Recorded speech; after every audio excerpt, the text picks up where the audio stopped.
அடுத்த வெப்ப அலைக்கு 40 முதல் 50 டிகிரி செல்சியஸ் வரை தயாராக இருங்கள். செய்ய வேண்டியவை மற்றும் செய்யக்கூடாதவை இவை. எப்போதும் அறை வெப்பநிலையில் உள்ள தண்ணீரை மெதுவாக குடிக்கவும். குளிர்ந்த அல்லது ஐஸ் தண்ணீர் குடிப்பதை தவிர்க்கவும். தற்போது மலேசியா, இந்தோனேசியா, சிங்கப்பூர் மற்றும் பிற நாடுகளில் வெப்ப அலை நிலவுகிறது. நமது சிறிய இரத்த நாளங்கள் வெடிக்கக்கூடும் என்பதால் வெப்பநிலை 40 டிகிரி செல்சியஸ் அடையும் போது மிகவும் குளிர்ந்த நீரை குடிக்க வேண்டாம் என்று மருத்துவர்கள் அறிவுறுத்துகிறார்கள். ஒரு டாக்டரின் நண்பர் ஒரு நாள் மிகவும் வெப்பமான நாளிலிருந்து வீட்டிற்கு வந்ததாக தெரிவிக்கப்பட்டது. அவர் அதிகமாக வியர்த்துக் கொண்டிருந்தார். மேலும் அவர் தன்னை விரைவாக குளிர்விக்க விரும்பினார். அவர் உடனடியாக குளிர்ந்த நீரில் தனது கால்களை கழுவினார். திடீரென்று அவர் சரிந்து விழுந்தார். மருத்துவமனைக்கு கொண்டு செல்லப்பட்டார். வெளியில் வெப்பம் 38 டிகிரி செல்சியஸ் அடையும் போது வீட்டிற்கு வந்ததும் குளிர்ந்த நீரை குடிக்காதீர்கள்.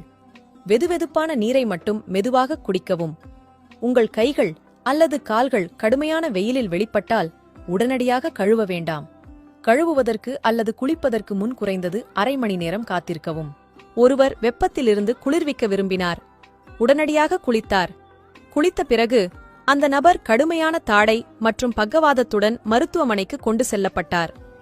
வெப்பமான மாதங்களில் அல்லது நீங்கள் மிகவும் சோர்வாக இருந்தால் உடனடியாக குளிர்ந்த நீரை குடிப்பதை தவிர்க்கவும். ஏனெனில் இது நரம்புகள் அல்லது இரத்த நாளங்கள் சுருங்குவதற்கு வழிவகுக்கும். இது பக்கவாதத்திற்கு வழிவகுக்கும்.